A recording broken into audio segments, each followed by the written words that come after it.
Calling all students, spring break is right around the corner. When you have unrestricted free time to do all the things that school and homework prevented you from doing. But where do you start? What do you do? With only a limited time, you have to maximize your content with the best of the best. And that's where the AAA podcast bonus content comes in.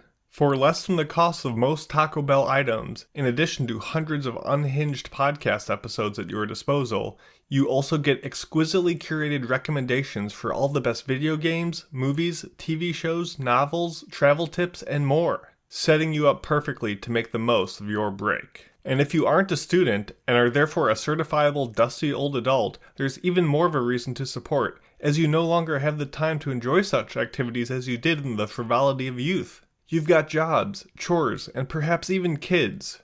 Reading a book? Who has time for that? Watching a new movie? In this economy? So you too should head on over to AAAPodcast.com to support the show and vicariously experience all these hobbies that you have long since graduated from. And whether or not you give us the monetary support, we still appreciate you so much for listening. So let's kick the podcast off. 何よ、アニメアディクツアノニマスのライブブロードキャストやってるって言ってるでしょ。聞きなさいよね。You are listening to the Anime Addicts Anonymous Podcast. Make your anime addiction worse at AAAPodcast.com. And now, here are your anime addicts.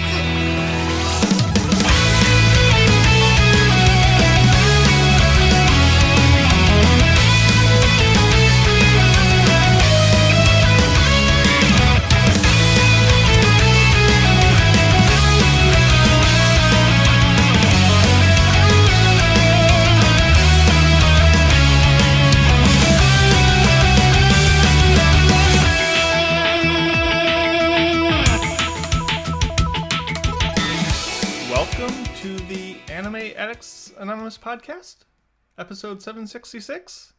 I'm Mason, and I'm your host today. I don't know, these are all questions because we have an exciting trivia game today, and I don't know the answers to anything that's going on because I didn't put it together. The person at the helm leading the ship today, really, and pulling all the strings, is our game master, Raggedy, who is consuming a one-piece beverage of yogurt-flavored shenanigans and consuming and giving his live reaction now. Tastes like yogurt. It tastes like yogurt. Wow, it lived up to all expectations. Yeah, that sounds great. It's okay. I love yogurt, but I don't know if I would ever want something yogurt-flavored. Like that's not where I would reach for, but... I believe the yogurt is flavored, so it's not just yogurt. Yeah, maybe. Anyway, Raggedy's here. Carolina's here. Caroline, are you drinking anything of interest? Just water. Oh my which goodness, is the you're most just interesting a loser thing like to me. you. And finally, we have Andrew, who is drinking something far more interesting than water. It looks like yellow. Well, sexier than a Japanese pop idol after surviving a UFO crash. I'm drinking a smoothie, mango pineapple flavored. Because there's mango and pineapple in it? Nope, there's peach. The great bamboozle. Sorry, oh misdirect. Playing with our emotions. Wow. Does it taste like summertime? Looks outside window, sees snowstorm. Yes. Shut your eyes to the outside world and just stay with us here, where we're going to make your anime addiction worse. We might learn something today. As I mentioned, we're doing trivia, but we also are doing a review of Dead Dead Demons Day-to-Day Destruction. And I'm counting the days now. I told you to keep me accountable, so everyone, make sure I only do 4 days. So that's your task. Take a sip every time I mess it up. Thank you all for joining us today. It's a bit unhinged off the bat, but please go to AAAPodcast.com. And the most important thing you do today is actually not listen to this episode, because who cares about what I have to say, but I care what you have to say. And when you go to our website, you can vote in our 2024 Anime Oscars, which is the big event. We're going to do it like a month from now, so you do have a timeline. And there you submit your best shows, the ones you like the most in all your favorite genres, from action to comedy to slice of life, your favorite girl, best boy, anime of the year, the worst thing you watched. We'll conglomerate all your answers, and we're going to do a big show, like I said, and it's a bunch of fun. So please go and vote, as well as voting for the Winter 2025 Listener's Choice. So the shows that we're not passing, but you still have a chance to make them reviewable. Also go to AAAPodcast.com. It's like a one-stop shop. You got links to our Twitter and our Instagram, and most importantly, our Discord, where you can join our little community and hang out in anime clubs and talk about seasonal shows and just have a good old time. So that's the place to be. That's the whole thing. That's enough housekeeping. Are we ready to start the show? Because I think we have a lot to talk about today. So much. Let's go. So much.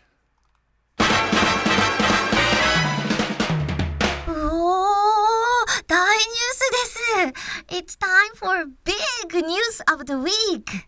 My big news of the week is that you can go watch a roughly 50-minute long behind-the-scenes look at the making of the manga of Detective Conan.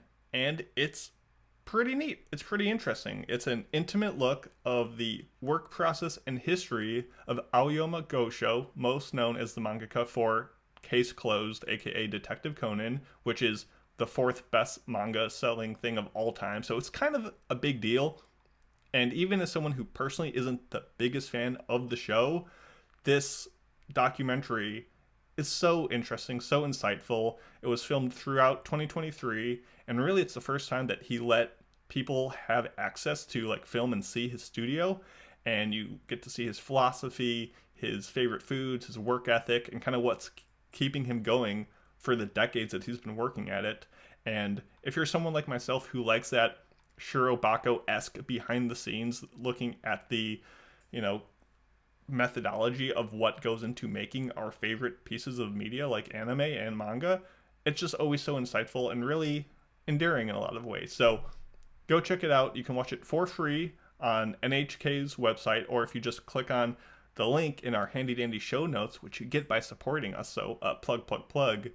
You can just watch it there, though it is only available through the end of 2025, which sounds like a long time, but I guarantee you it will be here before you know it. So check it out if either you like Detective Conan, you like what it takes to be a mangaka, or you just like looking into the industry. So go. There you go. What do you got, Caroline? Very quick. I didn't really see much that I was all that interested in, except it was announced that Bocchi the Rock Season 2 is in production. So hopefully that'll be out in the next year or so. That's it. There's no release date or anything, just that it's in production. It's been a pretty slow news week, and I haven't looked too far into this, but I have heard thoughts, reports, musings. I'm not really sure how validated they've been, but there seems to be not as much returning staff members to this installment as I think people would like. I don't think the director and some other high-profile people are joining the thing, so I'm very interested to see what comes of this and how it compares to season 1. So I'm tentatively excited, but we'll see. Yeah, I did read that the assistant director has been made director for season 2. But I have not really paid attention to any other staff announcements. But, hopefully it's good and we can enjoy more Bocchi. Yeah. Nice. Andrew, anything? No, because Summertime I don't vibes. really look at news. I don't really look at news at the moment. He's too cool for us. And I looked at it quickly, and I saw the only thing I saw that I think was Land of the Lustrous is won a sci-fi award. Yeah, but I didn't actually click on the article, so deservedly awesome manga. I didn't want spoilers. Yeah, that's fair. Raggedy, what do you got? I have kind of a follow-up to something we've talked about a few times, which is how horrible it is to work in the anime industry. The UN released a report about kind of the exploitation and harassment that's happening in the anime industry. I've included a link to the actual UN report itself in our show notes if you want to go into the legal mumbo jumbo of it and see all the details.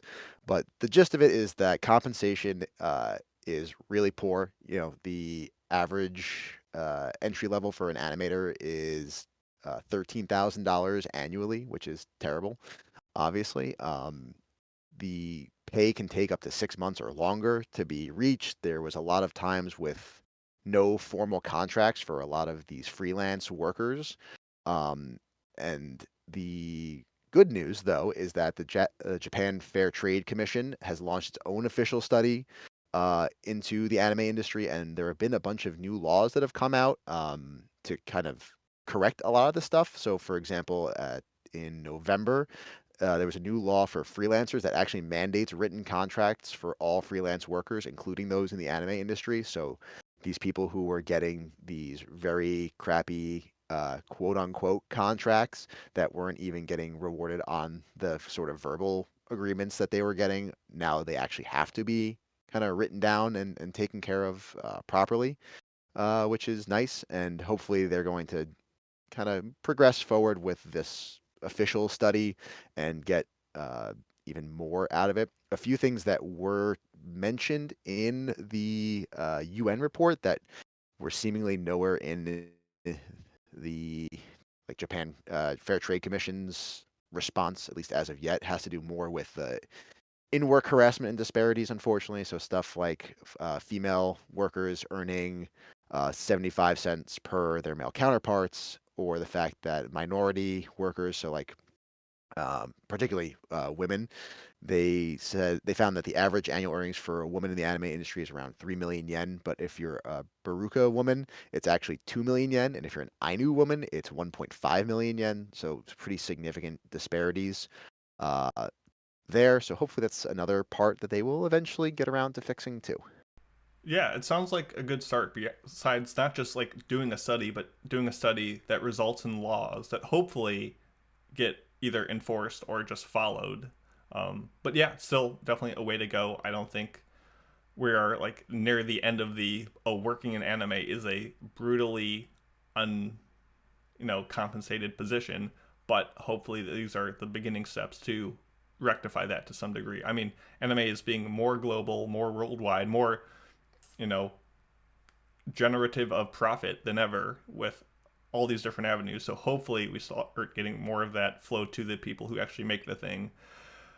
Yeah, sounds good. Any other thoughts on this? I think you said it all. Nice. Pretty diverse thing.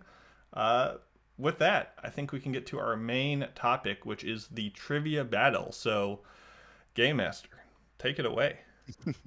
Welcome to Baka and Trivia. For those of you who have been on the Discord and played the trivia game on the Discord, this will be very familiar to you. Another reason to join the Discord, well, we don't do the trivia game anymore. There's still plenty of fun stuff like this, so plug. To explain the rules of the game, it's fairly simple. I'm going to have a series of statements with something that is incorrect. All these statements are about the various anime that we all know and love. And the job of the contestants is to find what's wrong and correct it. There are two main rules. Main rule number one is you have to say Baka before you give your correction. So kind of Jeopardy style. You have to, if you don't add that to it, I will not be able to give you the points. And the other rule is you can interrupt me at any time, because how dare I say something so wrong about your favorite anime? You must let me know immediately that I did so. And with that, we're going to start with our first statement about Vinland Saga. In Vinland Saga's second season, Kettle's farm has numerous guards known as guests. These guests have largely abandoned their real names and are instead referred to by various animal names. Guests include snake, badger, wolf, spider, wild dog, and lizard. Baka. Caroline. I don't think Spider was a character. Did you say Baka? I don't know if that's what you She used did. to buzz. I think it cut out for a second, but she definitely said it. Nope. Spider is indeed a character. Baka. It's Wild Dog isn't a character. Wild Dog is also a character. God, dang it. There's no penalty for guessing, but we can only guess once, right? Yes. You can only guess once until everyone guesses. Well, Andrew, it's up to you. Baka I didn't it's have a guess. not I just wanted to call you animals Baka. that can attend this whatever. I completely forgot the question. It's You can other read the things can question. attend. It's on the screen. What's green? On the stream. I've The shared it stream with you. screen. Sure. Yeah, hold on. Oh dear. It's got to be something Oh else. yeah, Baka. It's not just animals that can be referred to as guests. That's what my statement is. Nope, they are all. Yeah, they're definitely all animals. Okay, it's We'll go. definitely... I'll reset it one more time. So if anyone wants to jump in again, Caroline. Lizard is not a character. Lizard is also a Yeah, character. Damn it. they're definitely all characters. It's definitely largely abandoned their names, maybe? These guests. Maybe they're not Baka. villains. It was not in the second season. It was in the second season. I do. I have not that- watched Vinland Saga. I don't know anything. I'm just guessing.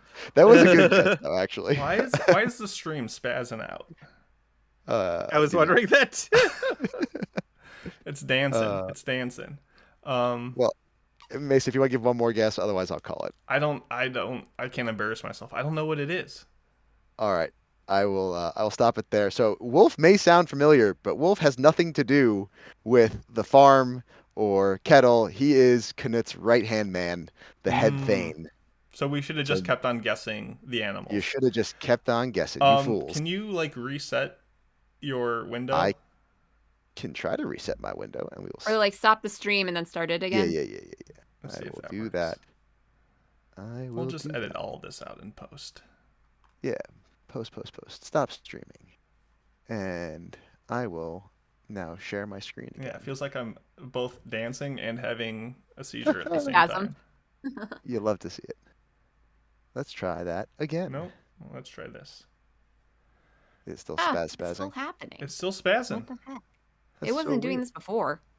Do you have Okay, we'll just have to other ignore it. things open? I have another piece of PowerPoint open so I can read the question before you, but that is it. Okay, well, it's not spazzing now, so we're good. We're good. Oh, now it's It spazzing. is, but Okay, we're good. Nope. Okay. stop. You can't jinx us that way, Mason. Yeah, I know. I So shouldn't I have said can't. anything. Yeah. The problem is I can't see if it's spazzing or not. It is, but we'll just have to deal with it. Oh, I see how it does a little spaz. But can you still read it? Yeah. Yeah. I will just make it smaller so our listeners and viewers don't get assaulted. Fair enough. Let me know when to start with the next one then. Yeah, just go for it. All right. Our next question is about Love After World Domination. In Love After World Domination, the Gelato 5 is a heroic fighting force that opposes the evil organization of Gecko. They transform into flavor-themed Super Sentai using bracelet-type morphers and the command Freezing Change. They are the Strawberry Red Gelato, the Blueberry Blue Gelato, the Peach Pink Gelato, the Pistachio Green Gelato, and the Lemon Yellow Gelato. That is tough. I'll be honest, I wasn't listening because I'm just setting up the thing, so this is not spazzing out on the viewers. Okay. Baka. Yes, Friggy. The command isn't freezing change. The command is Freezing Change. Oh. It is quite stupid. No, it's pretty on brand actually. Like I said, quite stupid. Oh, this is why you suck. It's okay. Then Caroline, you're the chosen one. You got to do this. I know. Baka. Pink gelato is not peach? Pink Gelato is indeed peach. Oh. Man, we're just getting stunted on. Let's give Mason. each of you guys another guess. Otherwise, okay, Baka. It's not actually a bracelet type morpher. It is a bracelet type morpher. Oh, I could have sworn. They it have was a something else. whole. Okay. They have a whole. I thing know for- there's a sequence. It doesn't always have to be a bracelet. Is all I'm saying. That's fair. This one is. Baka. I'm sorry. It's a wrist tension device. Just saying. It's not a bracelet type morpher. It's a wrist morpher. It's the technical terminology. Okay. Baka. Blue gelato is not blueberry. That is correct. Yay! Do you happen to know what flavor Is blue it gelato is? Ramune? It is. It's soda. Look at Like, you. what else is blue? Nice. So we don't There have you to, go. give the correction. We just have to say what's wrong with the statement. Yes. If you want extra nerd points, Okay. or if you're way too vague, then maybe I'll toss it up for a steal. We'll see. Gotcha. So Caroline gets 1.1 points. She gets 1 for getting it right, and then the 0.1 for getting the correct answer. No, she gets 1 point.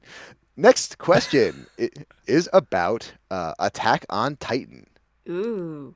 Only the top 10 training corps graduates can apply to the military police, giving them the privilege of living in the inner district. However, of all top 10 graduates in the 104th Southern Division, only Annie Lionheart applied to the military police, while the other 9 joined the Survey Corps, with none of them choosing the garrison.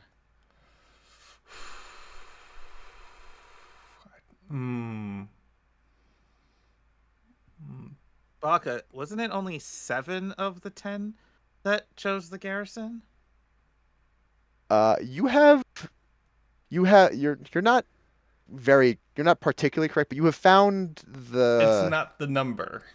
you found the thing that's wrong. So the question is it and- not 10 that make it, or is it not only 1 that join? If someone can be more specific than Friggy, I will let them steal the point from him.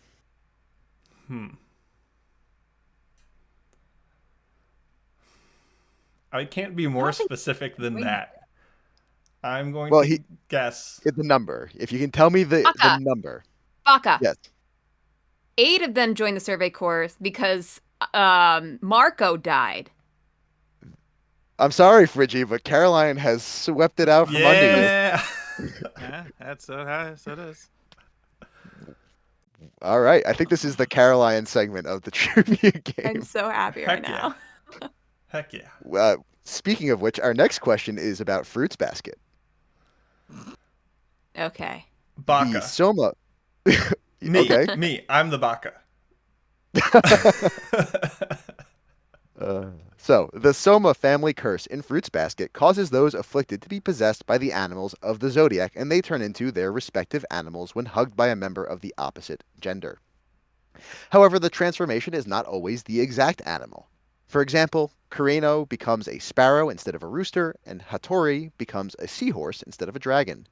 While there are 12 animals officially in the zodiac, there are actually 13 cursed Somas, since Kyosoma is possessed by the spirit of the cat. A little bit of a denser one. Caroline. I don't think Kureno becomes a sparrow. Kureno indeed becomes a sparrow. Oh, why not a rooster? Definitely the sea That's so strange. horse that exists. Is it the names of the characters that's wrong? Is it... My goal with a game like this is that there is some listener out there who is screaming Yes. right Oh, now. absolutely. It doesn't have to be a member of the opposite gender. There are other ways they can turn into it, but one of them is that, so it's not incorrect to say that. But yeah. There's something way more incorrect than that, as opposed to just an omission.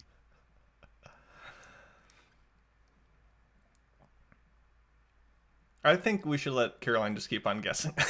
She's got another one up her sleeve. Baka. Yes. Is it actually 14 cursed Somas? Because you got I forgot her name, the head of the family. They are also technically cursed. Caroline, did you steal the answer sheet? That's another point for Caroline. Now, does she turn into someone, though? She becomes the god of the zodiac. Okay, so technically also, like, that part could have been wrong. Is that, like, it's not 13. I'll be honest, I have not watched anywhere near enough of Fruits Basket to know if she physically turns into someone different. Gotcha. That's just her No, I don't think they do. Okay. But still, There we go, Caroline, running away with this. Well, maybe you guys can do a little better on this one. This is what I call an OQA, like it's original question about anime, kind of like an OVA. So it's a little bit different, a little bit longer than the previous questions. This one's called Once More Without Feeling. I am going to not sing, but read the lyrics with as little rhythm, tone, melody as possible. Yeah, so from it's like my singing. Yeah, exactly. And you have to tell me what anime it is. It's all dubbed songs because that's more interesting. Are these OPs? In They're the all 80s? OPs. They're all Okay. OPs. But also translated, so this is gonna suck. Oh no, this is like the Kids WB translated, so it's even more fun. Oh, this is gonna stink. No, you're gonna love it. I swear. Should we Whoever interrupt gets- you mid-song if we... Of course, Okay. yeah. I only have a verse, so yeah. Do we you also have please to call you interrupt me. Baka here or no? If you want to keep in the habit, please It's do. his kink, so we encourage it. That's right. True. Not a hentai episode. Not a hentai episode. There are 8 of them. Whoever gets the most right gets the point for the round. So here comes your first one. Dreamin', don't give it up. Give it up. Give Baka, it up. it's One Piece. Yeah. Yeah, it's One Piece. Yeah. That one. I goes. got So a basically- point. I'm not a loser. No, not Completely. yet, technically. Not yet. Yeah. All right, here comes the next one. She will never turn her back on a friend. She is always Baka. there to- Sailor Moon. Oh, Caroline buzzed in first from what I What? heard. I was gonna say Sailor Moon. I heard Caroline. Oh, okay. Caroline, what is your... Sailor Moon. Yay, Sailor Moon. See, I told you it'd be fun. All right, here comes your next one.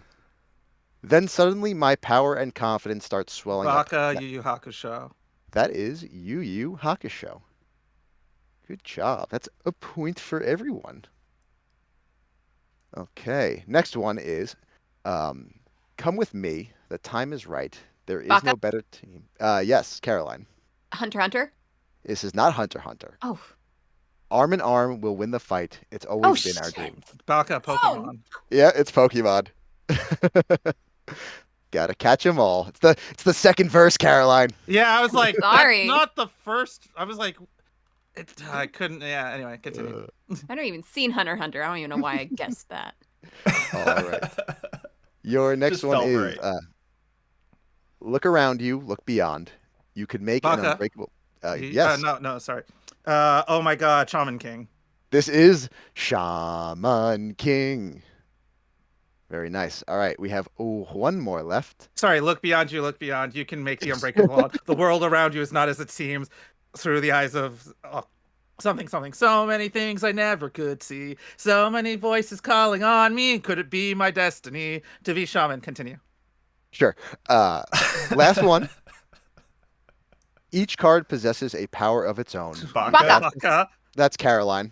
That would be Yu-Gi-Oh. That's not Yu-Gi-Oh.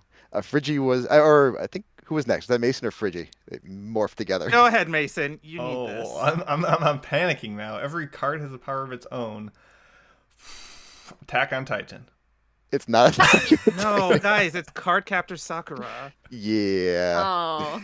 So with 4 of them correct, this point goes to Friggy. Good job, Nice. Friggy. Nice. You found your mold, Friggy. I mean, There it I is. knew the second it was a singing type thing, I was going to get absolutely bodied by the 2 people who actually know anime songs and do karaoke. So, Well, a lot of these shows I've actually never seen. No, but that's because you haven't watched the verse. Like the secrets of the cloud were all a mystery, and then when Mighty Book was open, a power was set free. Yeah. I've seen Cardcaptor's Cardcaptor. mystical adventure. but- I've never seen Cardcaptor's- Cardcaptor. Oh my God, I could sing you Oh, all you of these child. openings. I've heard them a million times. Anyway, continue. So back to our normal style of questions. This one's about Monster. Johann Liebert is the titular monster and main antagonist of the Monster series. Johann possesses a genius-level intellect and is fluent in German, French, Japanese, and Latin. At the age of 15, he started and operated an underground bank and is capable of detecting lies and performing perfect cold readings. He is also a master of disguise, having once impersonated his sister, Nina Fortner. I haven't finished Monster yet. However, you have... Baka. Yes. He can't speak Latin. He can speak Latin. Baka, he's not 15 when he does the things you said he did? He was indeed 15. I knew it was some teenage age. I just know. That's all I had. Andrew, the cards, they're in your hand. Yeah, I've never seen Monster either.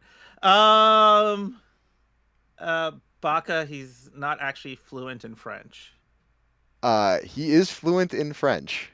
Oh, What was it? You said he did cold readings? Yes, cold readings. I don't even know what that is.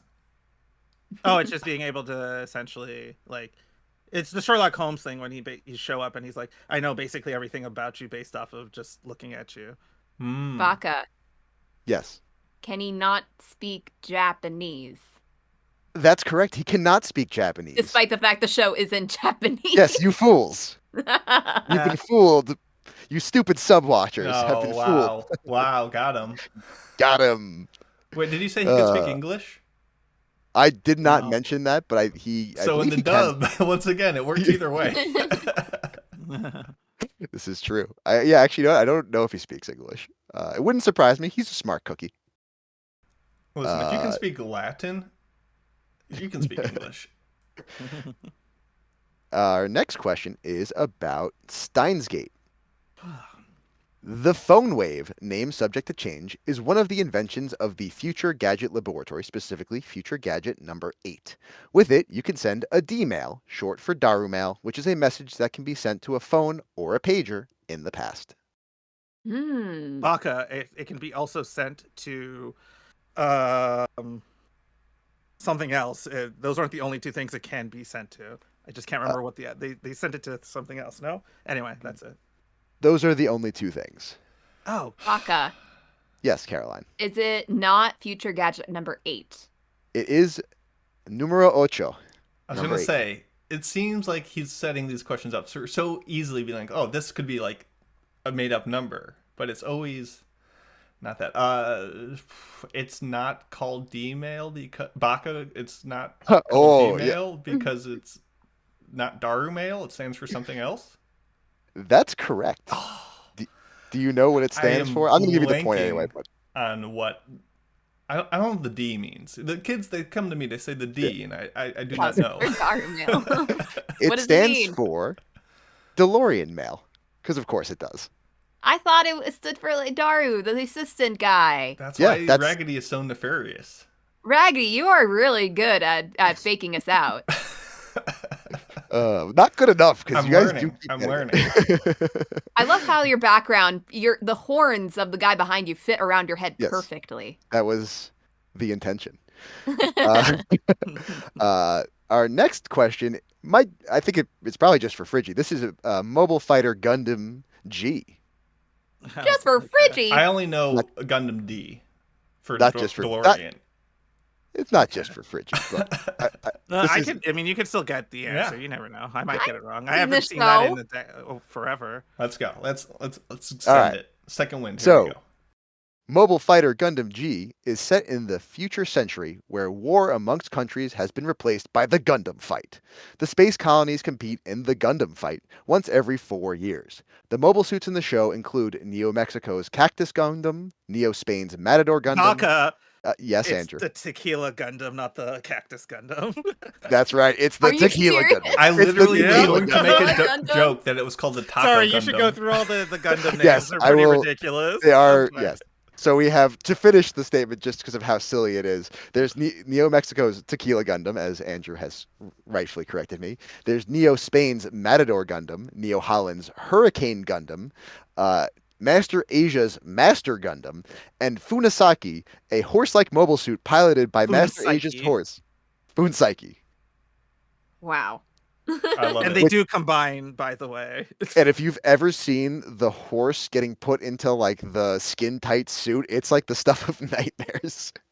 That poor horse.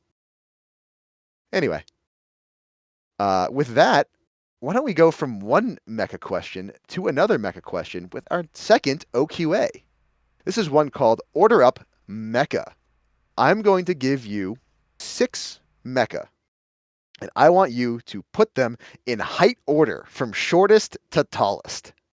You're each going to get to go, and whoever gets the most correct again gets the point. Oh my god. So I'll give you all a second to think about it, look it over, make your decisions. I will read to the people who are listening at home and cannot see, though you should watch the YouTube or Twitch live stream or video later because, hey, we do this for you guys. Is the stream still spazzing out? I hope not. Okay, I Yeah, a haven't been little showing bit. it because it's so flashy. Oh, It's like okay, never seizure mind. inducing. So I have not seen any of these questions. Oh, So geez. I'm running blind here, so I'm trying my best. Excuses for when you lose. Got Exactly. it. But to read them out, your options are the Big O from the Big O, Lancelot from Code Geass, Getter Emperor from Getter Robo Arc, Gurren Lagann from Tengen Toppa Gurren Lagann, specifically Gurren Lagann for you pedantic Yeah. ones out there. Thank you. Those who know. Gunbuster from Gunbuster, and the Colossal Titan from Attack on Titan, because we all know Attack on Titan is a secret mecha anime. What do you mean, Okay. No, I'm trying to. I haven't seen all of these, so I'm just trying to like. I thought you No, were. man. I thought you were arguing with calling Attack on Titan a mecha anime. I'm like iffy on that a little bit. But yeah. At points it can be, but Who's points going again. first? Whoever. I can go first. If you're ready, is everyone ready before? Has I'm everyone gonna made take the? So it doesn't really matter. I don't have the screen, so I think are you just gonna stop us when we get it wrong? Nope. You're gonna give me all of them, and then I'm gonna figure out who has the most correct. Okay. I can't read my notes that I just put. Can I go from tallest to shortest? No, it's from shortest to tallest. I can't How read dare my you? notes at the bottom. Okay. I think I have here Lancelot, Okay. then Getter. Okay. You said Code Geass was on there? Code Geass, Yes. sure, we'll put it there. I don't care. Gurren Lagann, Big O, Well, Colossal Titan. you said Code Geass twice. That's what. Oh, so Lancelot I was from Code Geass. Okay, Yes. Lancelot then Start at the over. bottom, then Get a Okay. Robot, then whatever one goes next, then then Gurren Lagann, then Big O, then Colossal Titan. So whichever one I didn't name goes third. Got it. Thank you. All right, Caroline, what do you got? Okay. Let's go. Getter Emperor, Lancelot, Gurren Lagann, Colossal Titan, Gunbuster, and the Big O. All right. Gunbuster, that's who I forgot. Yeah. oh god. Okay, so you guys Pretty. are all wrong. Of course, I've Gunbuster never is seen the these large- shows. except for Gunbuster is the two of largest them. one of them. Anyway, but that's not the order we're doing it. So Start from what from small. if I'm gonna make, this is where it gets a little bit tricky. So I know Lancelot's the smallest for sure, and then Okay. I think it follows Gurren Lagann. Then it's I think the Big O. Okay. Then then get a Emperor, Okay. the Colossal Titan, and then we end with Gunbuster. All righty. So let me tally up the points. Beep, doot, dee, doot, dee, doot. So that point is going to go to Friggy, but he was not nearly as correct as he thought he was because he only got half of them. Yeah. The middle ones are really hard. I know Oh, Lancelot no, was the you're- smallest. I think Gunbuster is the largest. Oh, you actually got the middle ones correct, my friend. Oh, interesting. Lancelot, 4.5 meters is the shortest. Gurren Lagann, 12 meters. Then the Big O at 30 meters. Colossal Titan at 60 meters. Gunbuster at 240 meters. And then Getter Emperor at 12 billion kilometers is the tallest. Oh, interesting. Yeah, I got the first one right. I love Well, all of did I them are say- meters, but then you go to this guy and it's I mean, kilometers. it's the same thing. It's just Oh, did I kilometers. reverse Big O and Colossal Titan? You reversed. No, because you had the first. Oh, I got all three but the right. last two. Okay. You got the first three right, I think. Yeah. Well, oh, did I put Getter Emperor before Colossal? Yeah. Oh, I thought I put That's okay. Colossal. Okay, interesting. You get the Anyway, point now anyway. Move on. Moving on. Nice. Next, we shall What talk the- about. Well, actually, before we go on to our last slate of questions, point check-in. Currently in the lead, Caroline with 4, followed closely behind by Friggy with 3, and then Mason's here with 1 point. One. You did it, One's in Mason. the You chat got a for your point. boy. All right. Our next question's about Ranking of Kings. Ranking of Kings follows the journey of the deaf Prince Boji and Kage, who's not deaf, but additionally, and Kage, who is a member of the infamous Shadow Clan. While these two are humans, they meet other species throughout their adventures, including demigods. Yes, Caroline. Kage is not a human. Kage is a human. What the frick? When? Well, Since when? Since since- when is Kage human? Since always. While these Baka? two, He's just built Yes. different. Yes. Bochi or whatever his name is not. He's only half human. So you're correct that calling him a human is wrong. Okay, but that's not the actual Baka you Yeah. want. So can, Okay.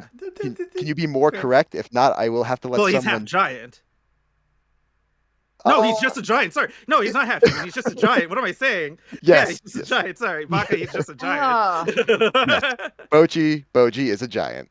How is it that Kage is human but Boji is not? Because his name is Bochi the Rock. Like, I don't. Yeah, It's yeah. obvious. He's a rock. No. obviously. So that's actually the trick in the show, right? Kage's clan are all humans. It's just that they present themselves in that shadow form. Yeah. Was this a Effectively. season Yeah. 2 thing? No. I No, missed- it's in the first season. What? Yeah. I don't Yeah. remember this. Yeah. All right. Our We got a next tie question game. We got a tie is about- game. I'm trying to focus. everyone's in it. I'm sniffing distance of second place. You can pull the come from behind victory. In Princess Mononoke, Ashitaka and his red elk Yakul travel after their village is attacked by a demon, eventually discovering a war raging between the spirits of the forest and the humans of Irontown. While the wolves and boars of the forest are indeed fierce, a group of brassy, loud women in Irontown are busy inventing new guns to destroy them. Mm. Baka, the ladies in the town aren't the ones inventing the guns. It's those like weird, not weird. That's an insult. The bandaged folks in the back of the town who could be women, I guess, but I don't know. They're not the ones. Come from behind victory has begun. Oh Wow. my goodness! I actually have seen something. Yeah, it's not the women who are inventing the guns. It's the lepers who are up in an attic, Yeah, kept away just from polite behind society. the throne room. Solid. All right. Now for our last regular question. Let's see who was paying attention to this week's show for review, because this one's about dead demons. Today. Lots of That's a few days. Too many days. Gotcha. Yes. So in Dead Demons, Day, Destruction. August 31st of 2030 is when the mothership arrived onto Tokyo and the invaders and humankind got contact for the first time. Mass destruction occurred when the United States attacked the mothership. Oran and Kodode, who were best friends since they were 8 years old, were in their 3rd year of junior high when this happened. This is also the date when Nobuo Koyama, Kodode's father, and the famous idol Oba Keita disappeared. Baka Gaka. Oba That's Mason. disappeared before 831. No, he disappeared 831. Okay. Caroline? Baka. They were not in their 3rd year of junior high. No. They Taking it okay. back. Yeah, okay. They were not in their 3rd year. That's all. For August 31st, they were indeed in their 3rd year of junior high. Oh. Well, not in the timeline I was talking about. This was, I'm gonna say, it was very hard to make a question for this show without spoiling something for the Yeah, review. that's So I'm pleased with myself on this one. well. Maybe I have. Friggy Yeah, has Friggy gets a a chance chance. before you go again. Oh, Baka. That wasn't the first time that humankind and the invaders had contact. Heck. You know what? I'll I- allow A it. mistake. You know what? That is my mistake in how I wrote this question. because that's not Oh. the thing that I intended to be wrong. So here's what we're gonna do. Fridgie Were doesn't you- get the were point. you I looking want for to- Raggedy August gets a 32nd? minus 1 point so that he can lose the game and I don't get last. and then I die just like in Yu Yu Hakusho. Yeah. So what happens right. now? What happens now is because Mason thinks he might know something. If Mason gets No. the actual thing correct, I will let him get the point, especially because Fridgie is ahead of him. I don't remember the question. I was just gonna guess something like the U.S. like actually didn't attack on 8/31 or something like that. I All don't right. remember the Well, that's question. fair. I will give the point to Fridgie Yeah. because he caught me. He caught me Oh, fucking hold- up.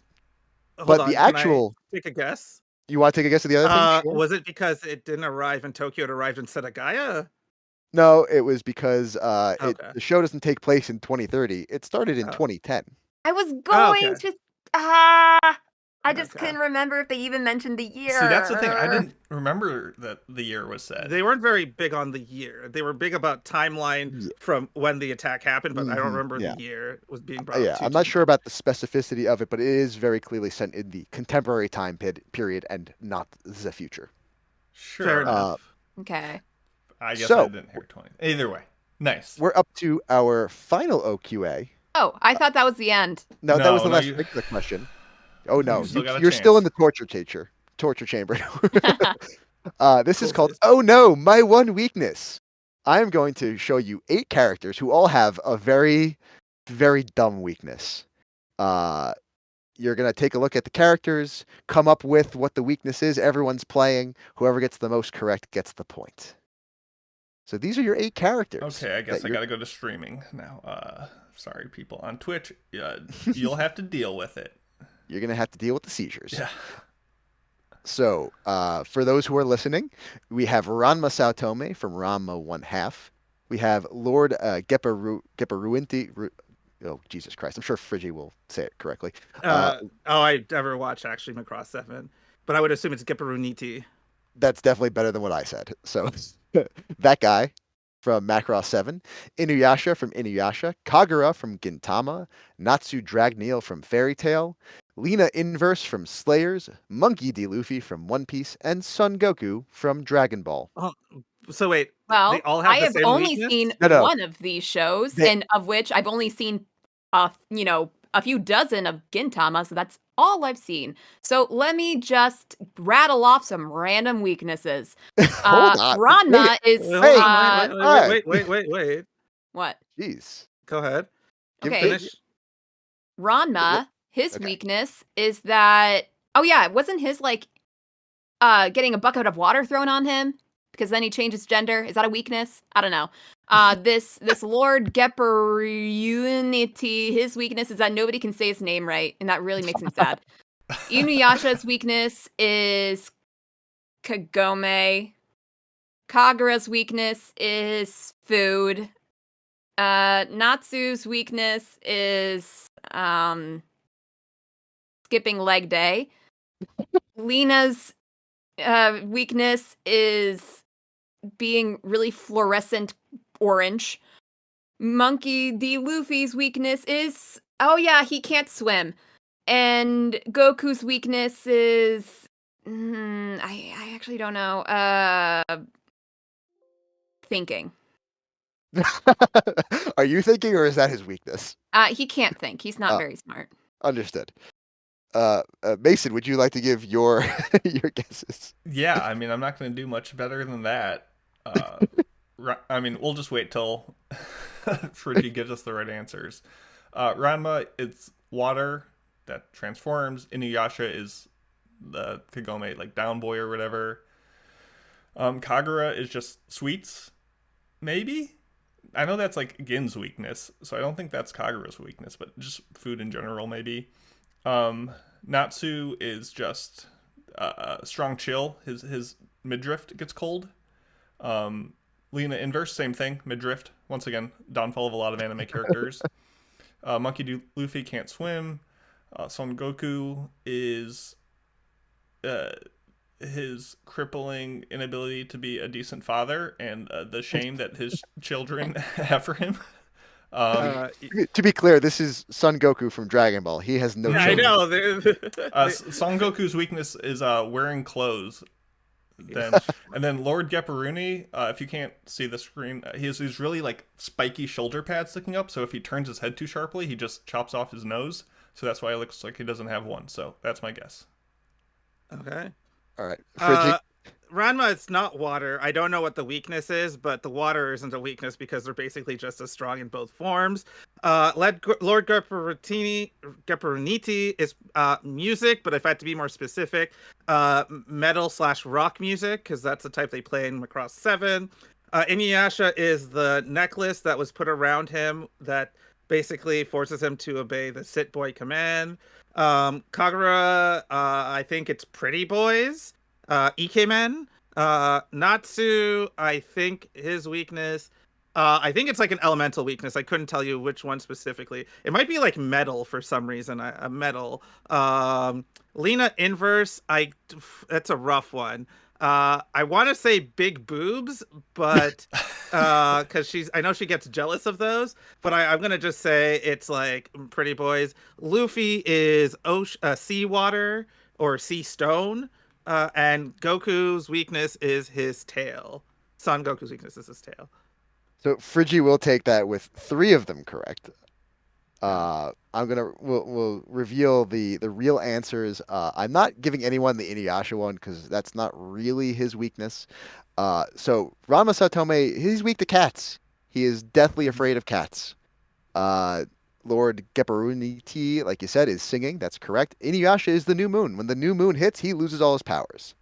Kagura is sunlight. Her and all of her people, clan, whatever, are weak to sunlight, like vampires. That's why she has the umbrella. And why the other people from her thing have umbrellas as well. Yeah, I knew that. I did. I just forgot. I was too busy just enjoying Caroline's rant, and I wanted to do the same. Listen, it's all about entertainment, baby. Natsu, like all other Dragon Slayers, has motion sickness. Lena Inverse, like all other women in the Slayers universe, are weak to their own menstrual cycles. Not you using an icon of flow from Progressive. Why? So yeah, when they have their periods, they lose their magic power. It's really weird that happens, but it does. You've all got this one right. Monkey D. Luffy is weak to salt water or sea prism. And yeah, Son Goku, his tail is a weakness, like all other Saiyans before Toriyama got bored with that. And this now brings us to our final question. Oh, our dear. Anime Addicts Anonymous question. Is this worth like multiple points so Caroline can stage a comeback if she needs to? So Friggy has 6, Caroline has 4, Mason, you have 2. And while this is still only worth 1 point, it is the most important point because it's who cares the most about the podcast that we're all on. Well, there goes my win. I don't know. I might have you beat. Alrighty.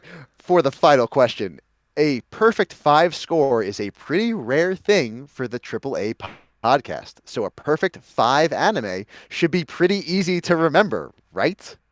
Previous winners of this honor include Odd Taxi, Showa Genroku Rakugo Shinju, Ping Pong the Animation, Your Lie in April, A Place Further Than the Universe, and Scum's Wish. Baka.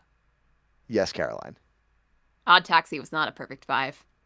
Odd Taxi was not a perfect 5. It had... I remember because I gave it a 4.5. a paltry 4.5. Okay. Yes. Caroline giving herself her own point. Friggy, again, with 6 points, has claimed the true victory, but Caroline has the moral victory. Yeah. And I have... Mason did not get a 0. Yeah, that's... I'll be able to sleep tonight, and that's what counts. And I managed to win my own personal goal of forcing Mason to play a trivia game. Yeah, you made it happen, and I got absolutely bodied. And those were tough questions. I had fun. They were good, though. They were a lot different than the typical stuff you get in these kind of games. So thank you so much for putting it together. If those multiple show questions that you had a couple times, if they were shows that I saw, if they were shows that only I saw, I think I would have won. True. Otherwise, I thought it was fantastic. You just got to watch more shows. Well, how about whoever made this last trivia question, the most important question, for the listeners, read that one off. Oh, hey, that was me again. Oh Because my of course goodness, it what was. a madman. So, for today's in-show weekly trivia question, what is the name of the female lead character in the Isobeyan manga in Dead Demons Day Today Day Destruction? Find out after the break.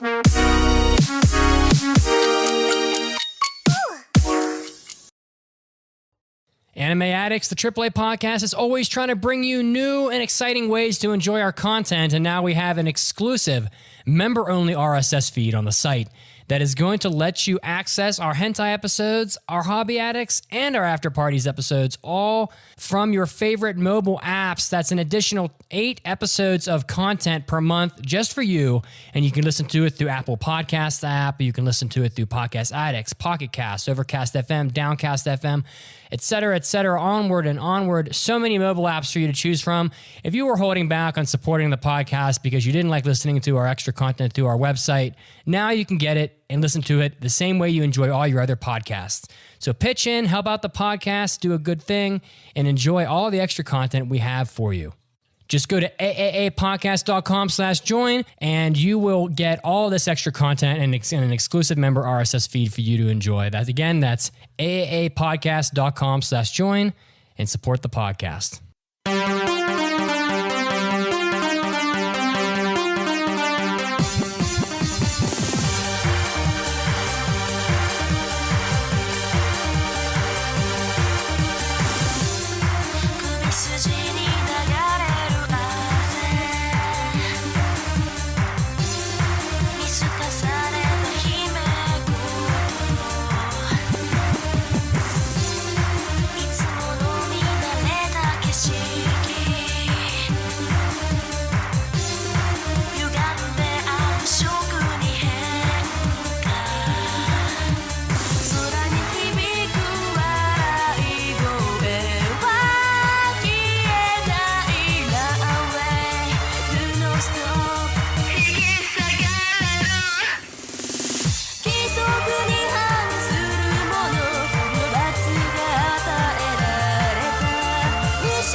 All right, thank you back. Welcome back to the podcast following that little news break that was not even a news break because there wasn't much news this week. So we'll just get into the answer to the trivia question, which was, what is the name of the female lead character in the Isobeyan manga in Day to Day? And the answer is Debiko. Oh, sorry, Caroline. What was the answer? Baka. The answer is Debiko. And with that, you tie Andrew for the 6-1. What do we do next? Oh, that's right. We usually thank listeners for subscribing and helping our bonus content and making this podcast a thing. I don't have the list to it this week, so if you did support us, just internally say thank you to yourself. And when Mitsugi is back next week, he will officially bless you with his blessings. But with that, we will move on to mailbags. It's time for an almighty anime mailbag. Anime. Anime. Anime. Mailbag. If you want to submit a mailbag, you can do so at AAAPodcast.com and click on the mailbag button. And here we have one from XJL, or XJL, if you will. They ask, out of the recent anime, who is your go-to couple for Valentine's Day? And who are you asking out for Valentine's Day? Now, when they say recent anime, how recent did we have to be? Because I just took that as any anime that I've seen in the last several years. I'll be honest, I had to make some edits to this question because I didn't know really what they were asking. So whatever you want is my response. I All think the right. assumption was in the last year. Yeah, let's go Okay, with that. well, I did not read the question that closely. So I put down Horimiya as, obviously. Best boy is Miyamura, but Ishikawa is also pretty high up there for me. Though, if you give me a second and run back around me, I'll come up with an answer from the last year. I mean, didn't the Horimiya side stories come out within the last Yeah, year?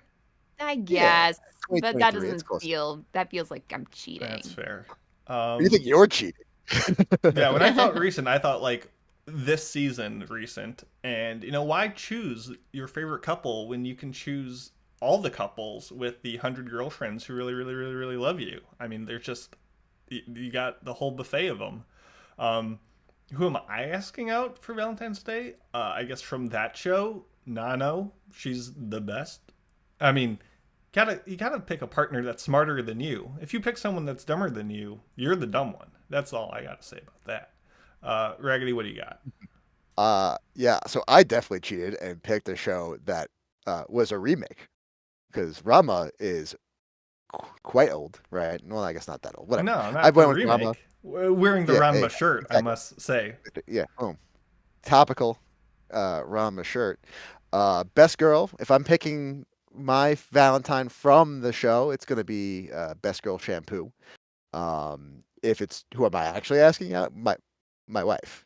My wife. My wife Nice. just can't get shampoo out of your eyes, ear. I guess whatever. Hair. It's shampoo. It's hair. Come on. I'm used to dealing with Mitts. I don't know how to do these hair puns with him. Andrew, you have a best. Sure, let's just couple? go with Oshinoko Season 2. Let's go with Aqua and Akane, because obviously to have a girl so devoted to your cause that she will actually even would willingly murder someone for you is the height of obsession that I look for. But she's also a strong, badass person, and pretty competent and industrious of her own nature, and they work very well together, even though he's an idiot who doesn't see how perfect she is for him. And who am I asking out for Valentine's Day? Well, this is not a hentai episode, so I gotta keep it PG. And not answer it? Yeah, basically. Fair enough. Caroline, did you wrap around on a recent show that you also want to add? If I not, was just looking through my recent romances, though I should have opened it up through all of, because they were just asking for the couple, not for the romance anime. But What about Love Yubi's After talking World to Ren Ren, Domination? I guess. I mean, but they can't hold the candle to Horimiya, really. well, there we go.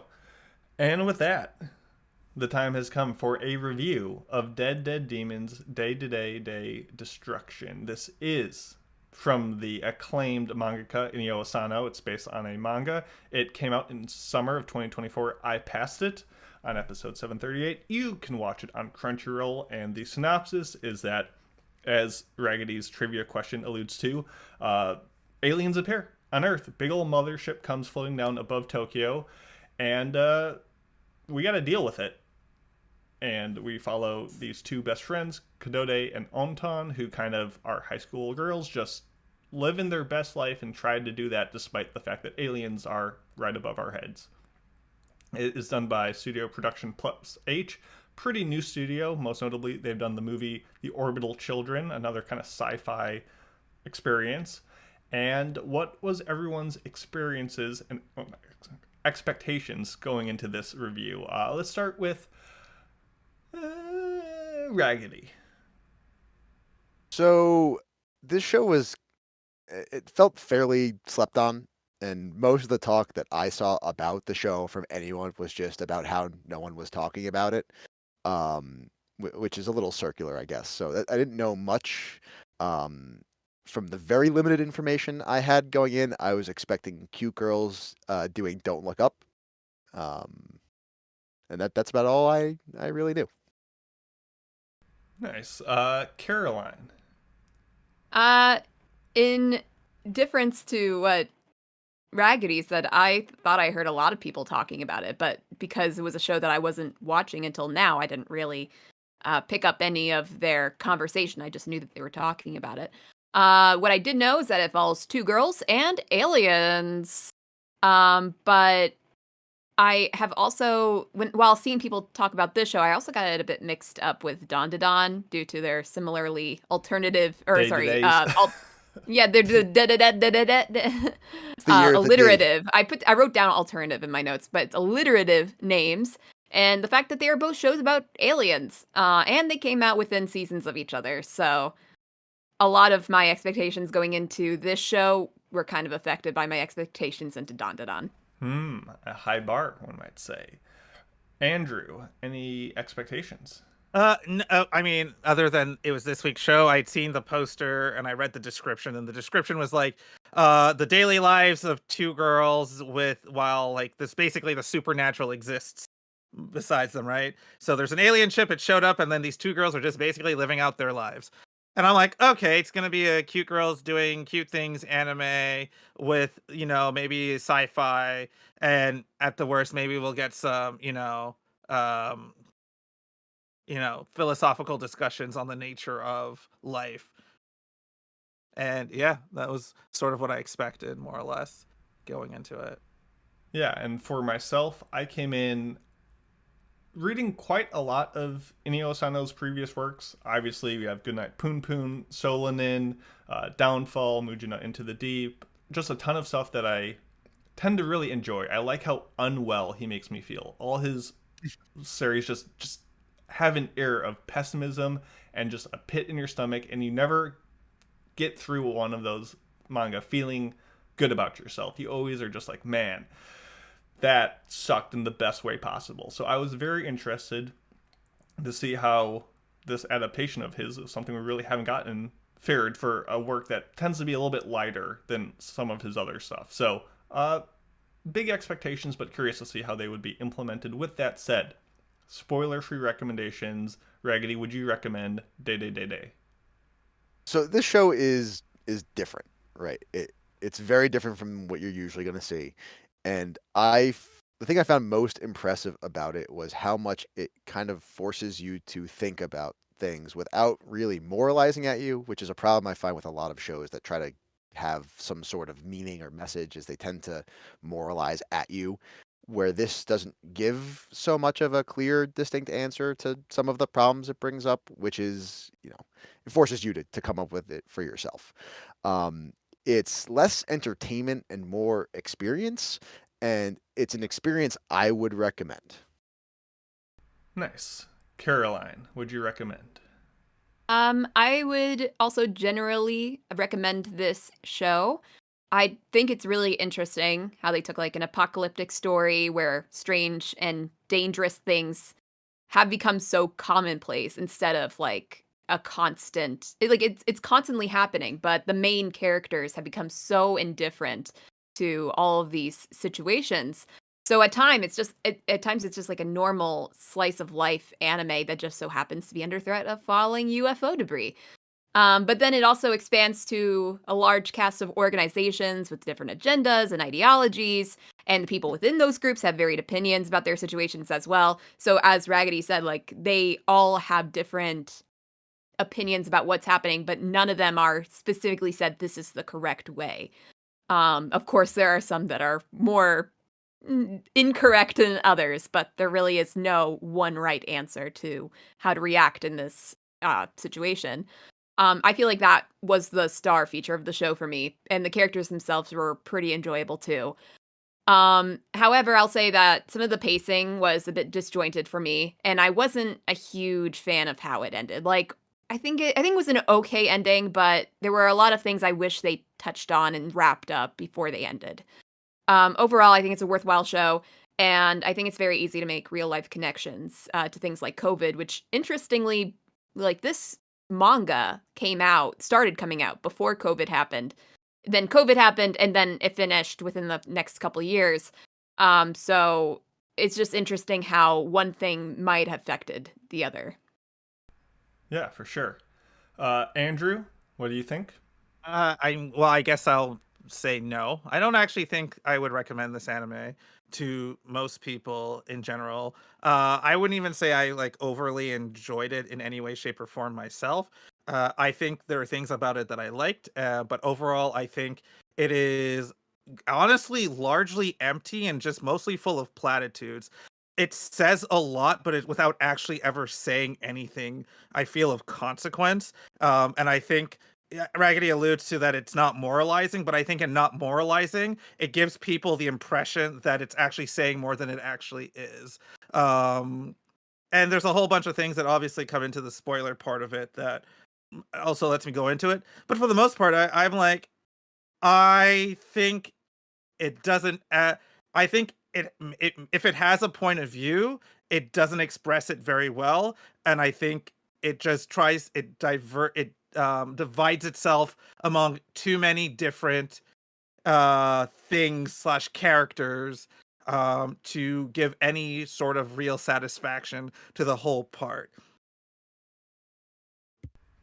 Nice. I think No, we that have- was it. Sorry. Yeah, no, all good. I think we have a pretty diverse cast here because this is probably my anime of the year, which is not surprising considering my love for the Heavenly Delusions and Sunny Boys of the world.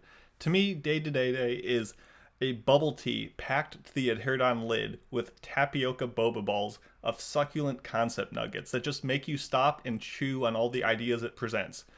Like Andrew said, maybe it doesn't always give you the answer to that, but you're kind of always being fed these ideas of how maybe like the government is hiding and gaslighting information from the public, how you expect this sexy invasion of aliens to come and shake up the galaxy, but your world is decidedly unchanged, and really what you care about is if broccoli is on sale, or the little things that just make your life go on. Whether or not massive defense lasers are built to patrol the skies, but you can still buy cute little souvenir mascots of them because still gotta make a profit somehow. It's about the life of these daily, ordinary, normal Japanese children with their own struggles, interests, and conversations despite all the noise, all the hecticness, all the crazy apocalyptic stuff that's just on the other side of the threshold. Like, this show is not some high IQ, obtusely intricate art house work that's only championed by like glasses pushing elites and those faking it. This show just grabs you by the lapels and looks at you with its big old goofy drooling face and just like shakes you and just like spells everything out for you with simplicity. And it's kind of brash, it's very anime at times, it's very XD random kooky, but it's still brilliantly human and tactile in a way that a lot of anime aren't today. And I can't pretend that everyone should adore this show. I probably wouldn't even recommend it to most people. It's really not part of the popular zeitgeist, as we talked about earlier, because of maybe the atypical release method or lack of JC on its manga spine. But to not watch this show is to miss out on one of the best shows 2024 has to offer, if not one of the best 2024 takes on 2014 takes on 2024 has to offer. So, yeah, the show's awesome in so many ways, but it's not flawless. Before we get into our spoiler discussion, if someone wanted to watch this show, would you recommend that they start with episode 1, as seems obvious to a lot of folks, or start with episode 0? And we'll get into why later, but I just want everyone to give an answer. In my No, start with opinion. episode 1. Sorry, Oh. what was that? I was gonna say start with episode 1. I started with episode 0, and I think if you put episode 0 after episode 16, I think it just the whole show itself could use some reordering in general, but I think if you put episode 0 after episode 16, I think that works as a much better viewing experience, to be honest. Okay, so we got one vote for one. 100% agree that episode 0 belongs between 16 and 17. If you want to be hoity-toity and watch some spoilerified, random, out of context craziness first before anything else, you can do that. But put 0 before 16 or after 16. In my Okay, opinion. Raggedy. So I have not read the manga because again I can't read. But the intended order from the author would be 1 to 16, then 0, then 17, which is the order I watched it in. I think it's the better order. That being said, the mark of a good show is even if it is spoiled for you, you can still enjoy it regardless. So I think you can do it either way. But if you're asking for preference, I echo what Caroline and Friggy have said. Well, I will be the one standout. I enjoyed how I watched it, which was watching Zero first. We'll talk about why later, but just so you know, you can do it either way. So watch whatever you prefer, but if you prefer chronological and want less of a shakeup, start with one. So I think that answers the question of listeners on where they should begin. And now we were going to play the drop, and then we're going to get into a whole heckin' lot of spoilers. So you're going to be warned when this drop plays. This one always just wants to not work very well. So let's try it Spoilers again. are coming. Oh my god! Man, we got a lot to talk about. Where do you guys want to begin? I mean, it would make sense to talk about why you think we should start with Zero. Yeah. Yeah, actually, Yeah, I let's would do agree. that. Let's get that out of the way. So, over the course of this show, you find that there are different timelines that one of our characters kind of bounces between to affect the outcome of things. And honestly, the best way to watch it is the way I did, which is watch Zero months before you watch the rest of the show, and then rewatch it again between 16 and 17 to reacquaint yourself. Because really, episode 0 spells out a lot of what has happened to you. It takes place the furthest into the future in some ways, and it breaks down what has happened to you. And then episode 1 flashes back, and you figure out how you got there. And the decisions that people make with switching timelines are supposed to, when you learn about episode 0 ahead of time, fill you with dread and be like, oh, these decisions are going to have consequences that are not going to be good for humanity as a whole. And knowing that kind of puts you on this inevitable track of you've seen where fate leads and you should not feel great about it. And I think it's also interesting in some aspects of just how, I don't know, it's funny to me if you watch it chronologically order, where you see this group called SHIP, which is like these I don't know, activist group that's trying to like defend the aliens and protect them. And, you know, at the last time we see them before episode 0 is they're wielding these little handmade toy looking guns to like stage this coup. And then you flash forward and see them all like high tech, tactical gear with like headlights and stuff. And it's a funny transition. And I feel like seeing the people, I don't know, I feel like having that foresight leaves you with this emotional, that very, I don't know, Asano feeling unwell pit in your stomach of, you know, where it leads. There's no getting out of it.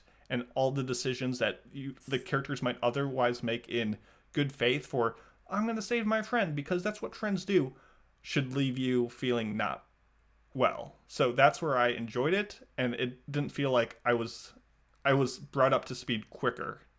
But If I may yeah. bounce off of that, because I think I'm a little less stringent than Friggy and Caroline are on the watch order, so it might be a nice transition for me to go next. Because the thing is, like I said, if having things spoiled for you in a well-written show will largely not impact your ability to enjoy the show, it just gives you a different viewing experience, not a worse one, a different one. For me, the fact that you still had this sense of dread of the like constant like 6 months until, you know, humanity ends, like there was enough of that where I didn't necessarily need that from episode 0 to still feel that way. Plus, which something I do want to talk about later that I kind of alluded to when we were doing our pre-show prep, is the fact that one of the biggest things the story is about Asano himself. And that is mostly in that story with the father at the end. So breaking that up makes that part of the story a little too disjointed. So I think they do belong together. And like I said, I rewatched 0 in the middle of 16 and 17. And it was nice having that return to it. And I would agree that if you watch 0 at the beginning and then never revisited it, especially if you watched it so far in advance, you might forget a lot of the intricacies there. So like, it really expects you, if you watch 0 first, to keep that in your memory and retain that for as long as it takes you to watch this 18 episode long show, which is a bit of an ask for folks. I also like it Zero first because it's a show with time travel. Like, you feel like a time traveler because you yourself are bouncing around and discombobulated in some ways. But I mean, I don't have any reason against watching Zero after 16. I'm not adamant about it, but I just tend to like to watch shows the way that the people making the show intended for it to be watched. Now, you see stuff like this with Haruhi, where watching in broadcast order really whips you around and is way harder to follow, but ultimately perhaps gives you a more, I don't know, immersive experience. So I'm not torn either way. I think you misunderstand I think it's pretty Haruhi's much broadcast order. Hmm? I think you misunderstand Haruhi's broadcast order. Broadcast order on a character journey for the main character is actually, as much as it doesn't seem like it, an actual arc in broadcast order.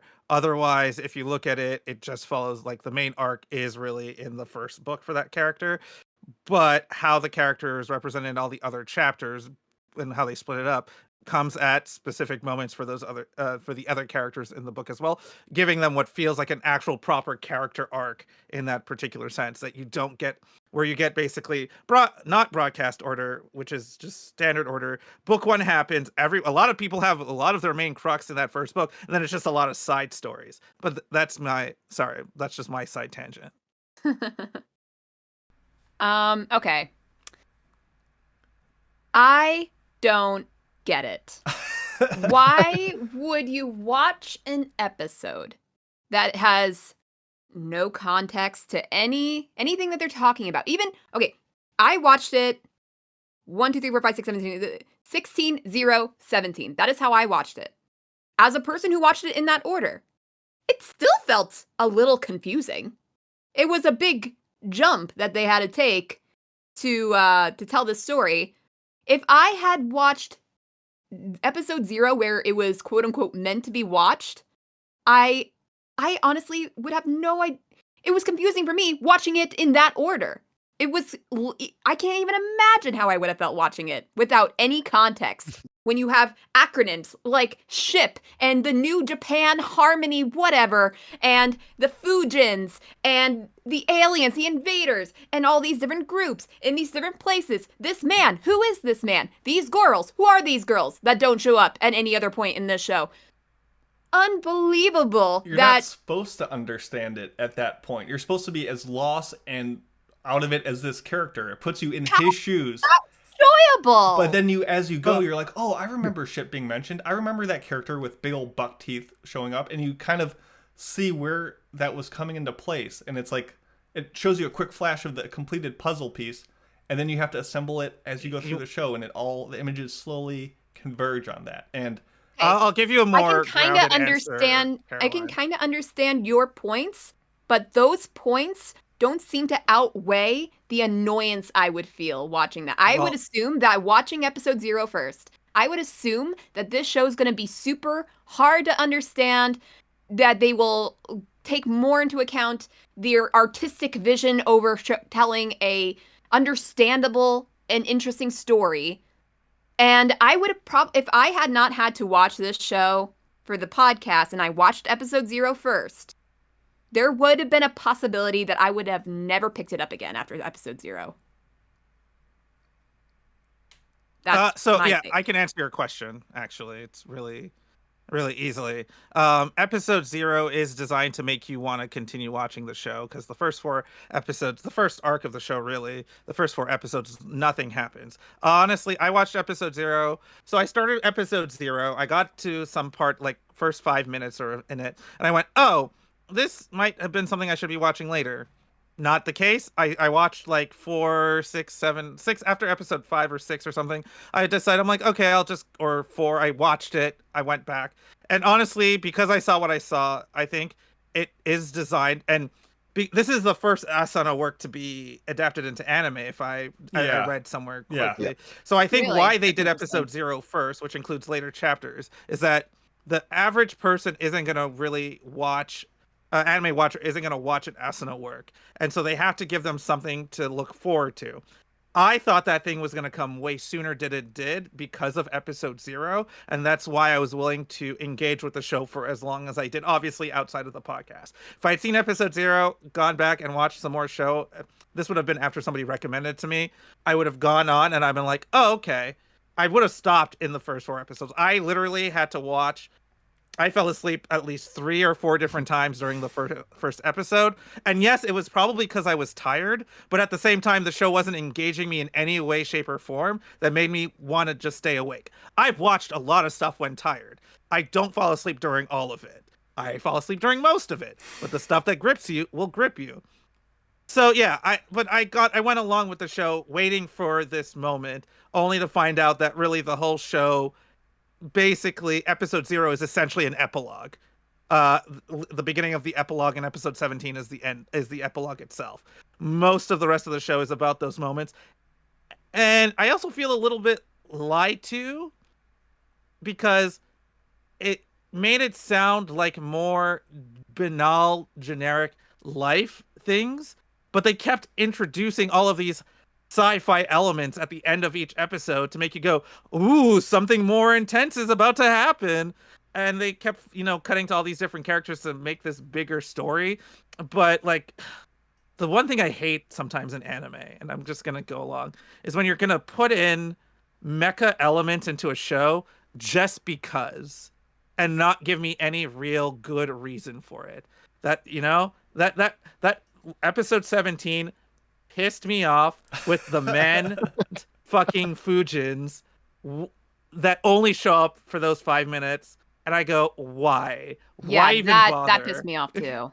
And it's not just because they introduced mecha and then dropped it. It's because there was so much more to explore with this specific timeline. Like, okay, so are we saying that Oron and Kadode became a resistance group that started stealing mechas and fighting against other robots, and we're not going to see them do that? We're only going to get the suggestion that they are, possibly, and we're not going to explore that and many of the other things that happen in that alternative future. That was one of the things that made me dislike the ending, because they kept on introducing more that we could go through and really explore, that honestly I kind of wish that they didn't get into. I wish they would have wrapped it up with episode 16. I think that would have, the climax could have been 16. And then 17 could have been, a return to normal episode.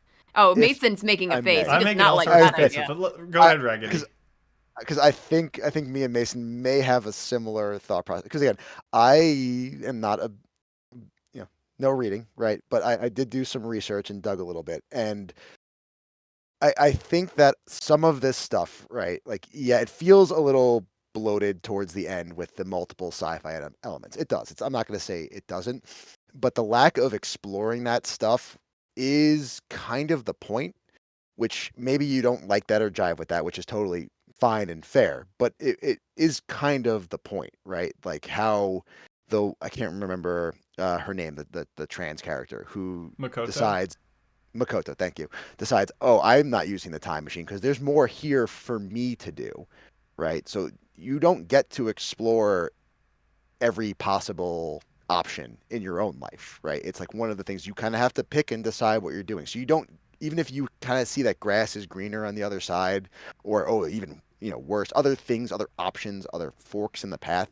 you don't get the choice to explore those in your own life. And I think that's kind of what they were doing with that.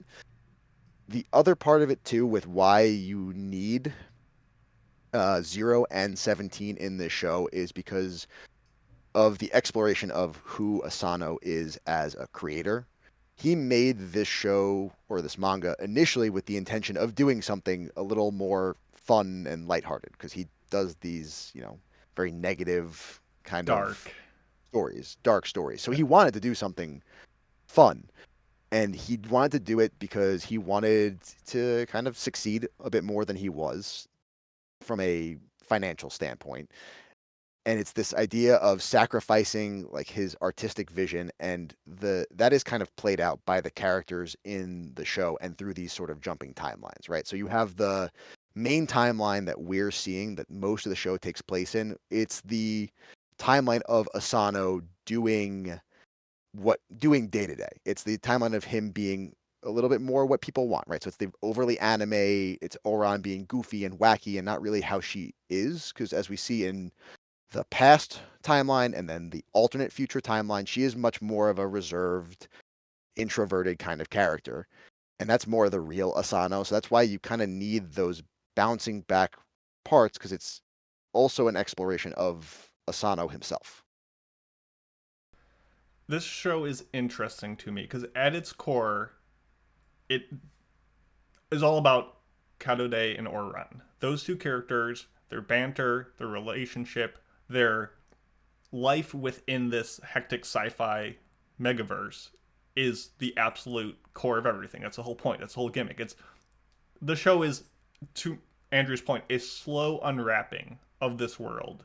And it's gorgeous wrapping with immaculate sound designs, great voice acting. I love all the outfits that people wear. Like, it's a really well-produced show.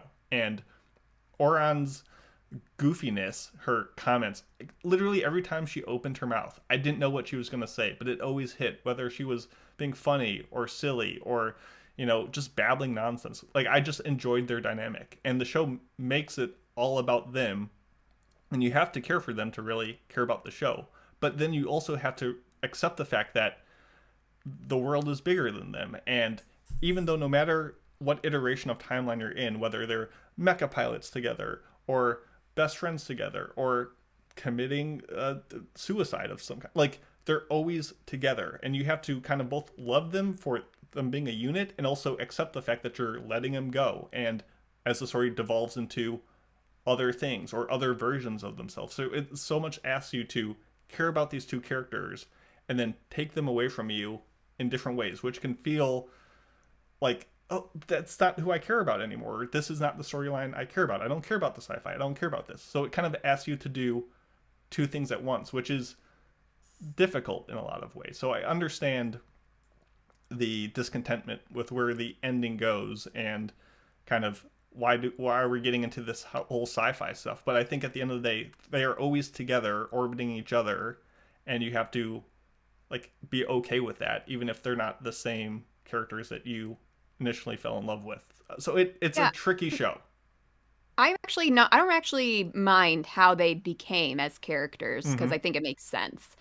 I was more wanting to see, we don't even need to have like full on scenes, but I would want to see like little vignettes, if you will, of the other characters we care about. Like, where's Makoto during this timeline? Where's the other girl? Where's there's like so many characters we met along the way. Caroline. I wish this show was like 42 episodes and we just had 20 more episodes of little, like, why didn't we get a whole Rin side story about her working in the maid cafe? Why didn't we get a whole side story of Hiroshi doing his thing? Maybe vignette is not the word I was looking for, but maybe in a montage in the credits of the last episode, just where these characters are, just so I can see where they came, because I was that's kind of the thing you do, when there's time shit, and these characters no longer know those characters in this timeline.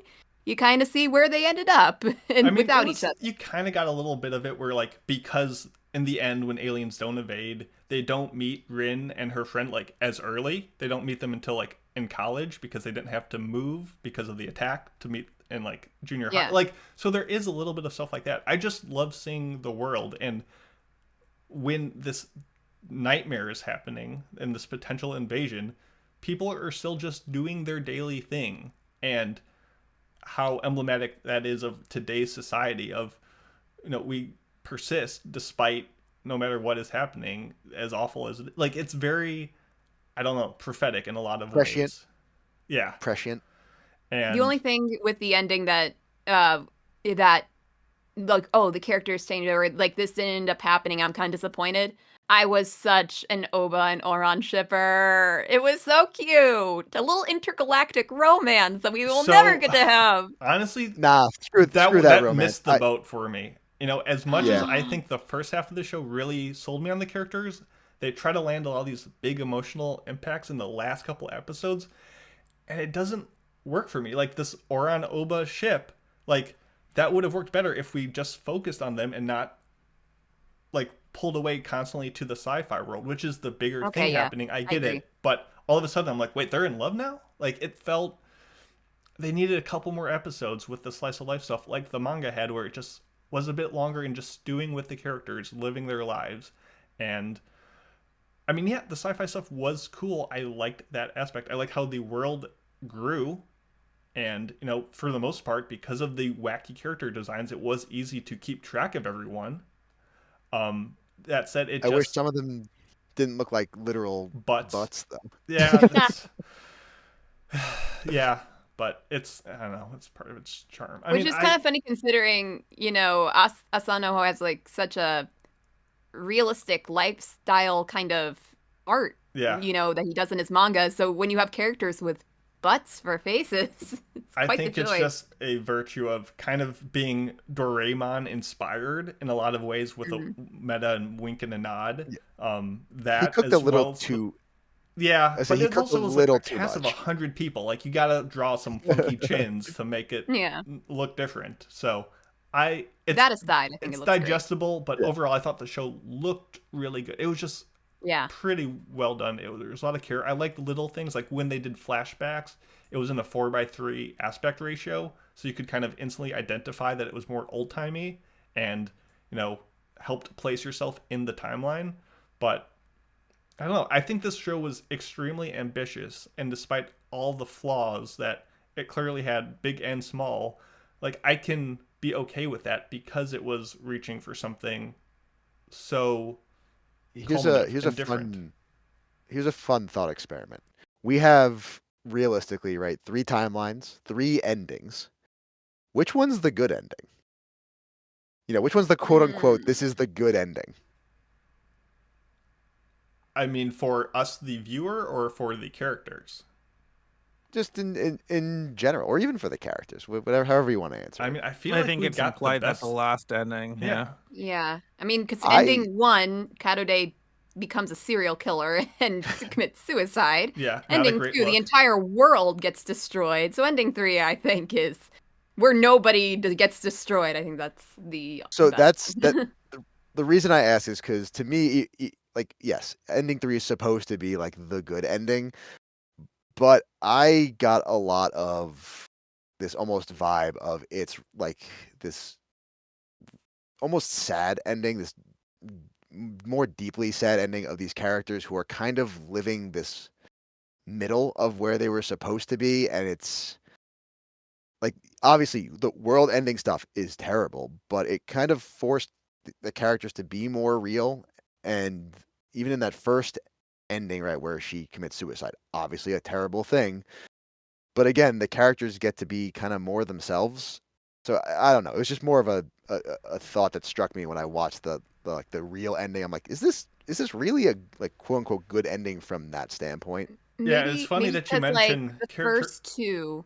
I think the first two. I think what you're touching on is like they had to explore more, and they were challenged more in those first two timelines of their lives. In this third timeline, they were so, you know, in comparison, so comfortable that they did not really have to expand themselves. Well, I feel like that it's interesting that you say, you know, they felt maybe more authentic or got to be more of themselves in such and such timelines, when really across all 3 timelines, because of their friendship and parental love and affection, like they pretty drastically changed as people, from being shy introverts to literally blubbering extroverts, like trying to like they pretty much are very different people in a lot of ways. Yeah. From the whole butterfly wing flapping thing. So it seems like, yeah, it's not the Katode I knew. This is a different Katode. Her hair is dyed. What's up with, like, but it's her, and you just have to accept that, you know,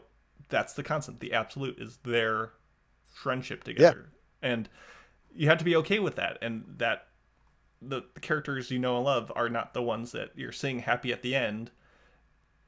It's supposed to be conflicting in a way. And I think a lot of these emotional beats once again, don't quite land as much as I would like. That's where I needed a show to be a masterpiece, is for these things to really hit home, which I think from maybe the writing, the ambition, the ending that was all over the place maybe took away from a bit.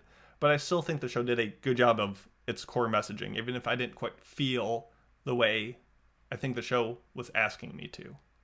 I wonder how much of it is from the original manga run, because from the research I did, when they asked him how long he wanted to do the story for, it was basically like, well, as soon as people start losing interest, I'm basically going to end it.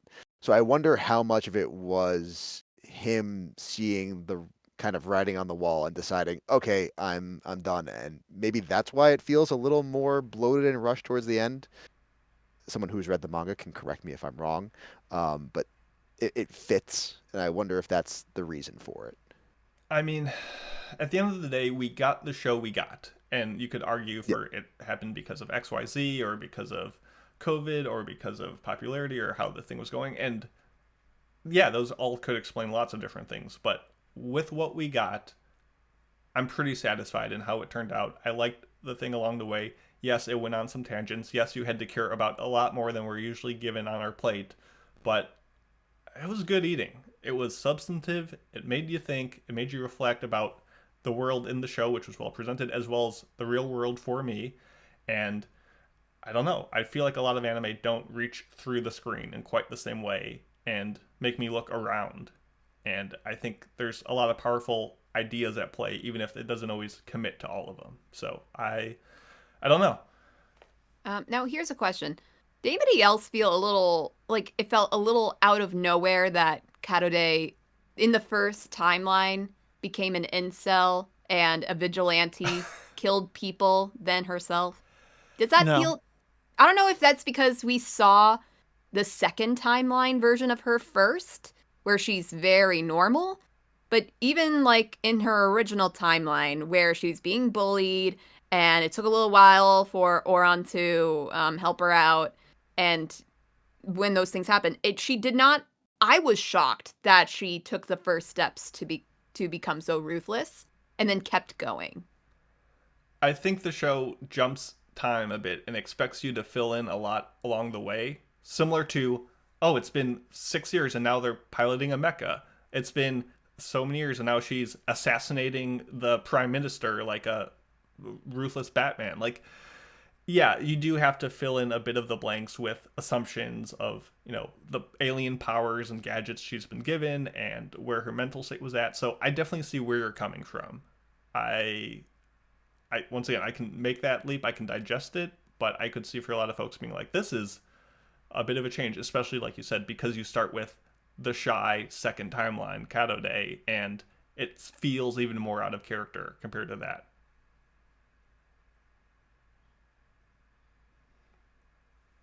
I would also want to point out that I thought Oran and Karode's voice acting was pretty good, especially because I later find out like that they're both pop idols. One of them is from YOASOBI. Another one is like another idol I'm not really familiar with, but it's really surprising and how they have the very OP. little.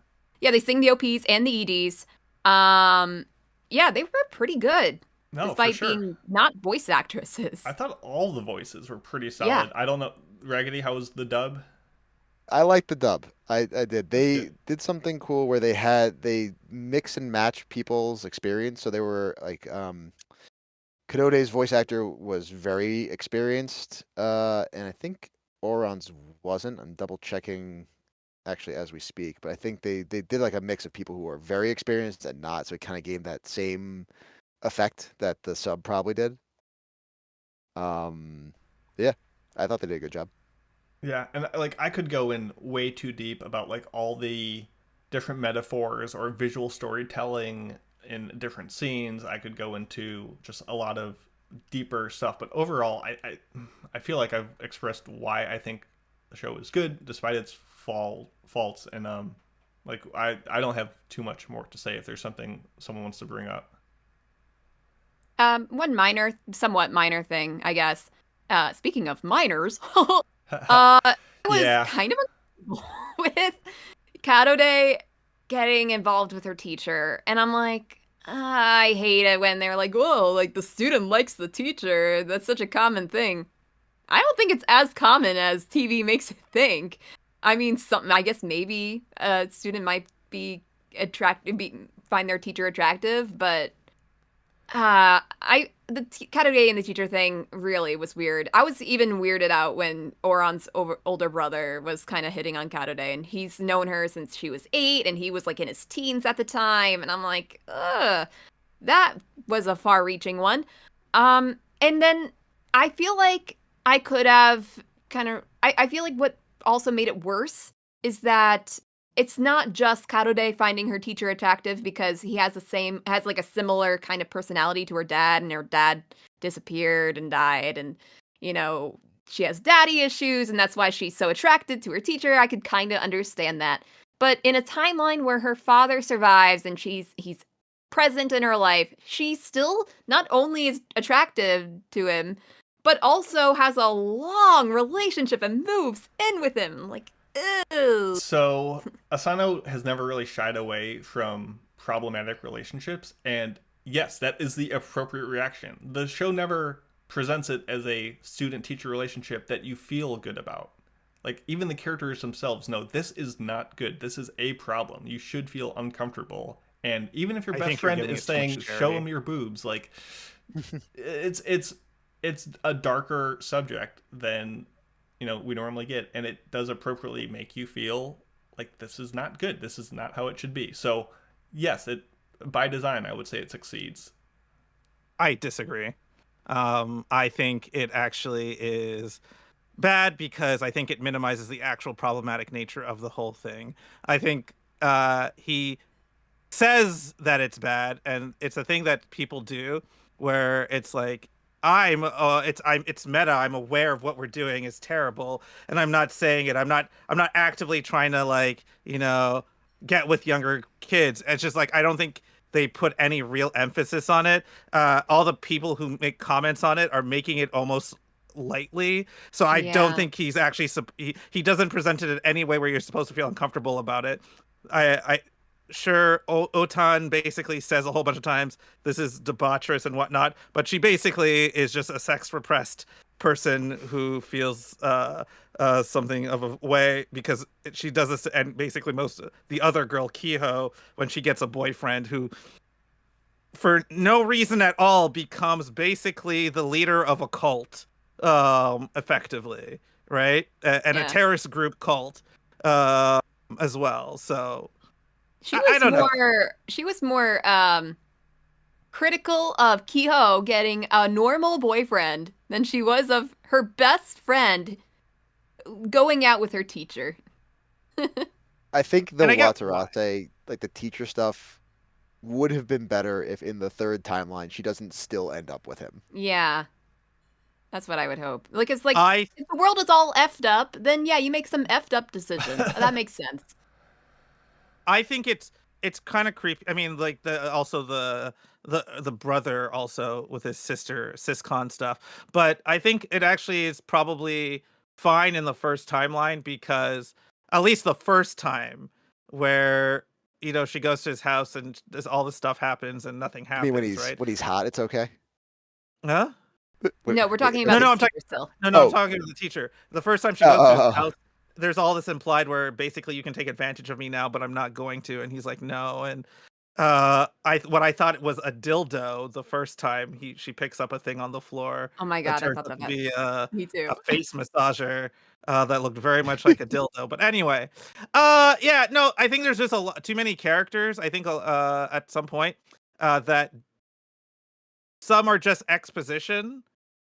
And I think that's where some of the problems lie. I don't have many positive things to say about this show, so that's why I've been mostly quiet this entire time. If I'm being honest, it's not a bad show.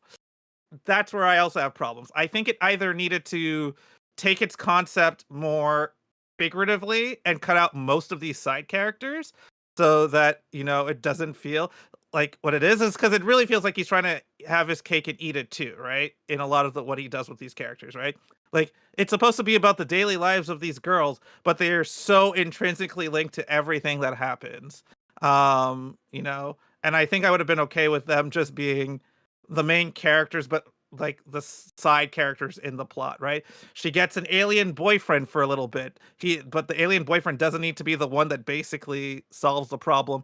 And I mean, there's like a lot of things also, like the first invader that showed up, who basically says, if somebody is watching this timeline, Oh I'm yeah.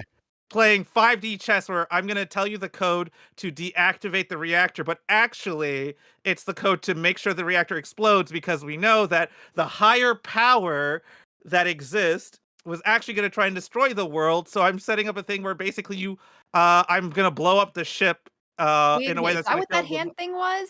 Yeah. It's just a higher I had no power. okay. I had no idea what that was about. I You was don't, like, 'cause is that gonna get explained? No. No. They explain it in the fact that they say that the invaders talk about the great mind that they're all connected to, and there's an implication that early on that there's a higher power than the humans and the invaders, because the humans have advanced in a way that doesn't seem logical without there being some external interference.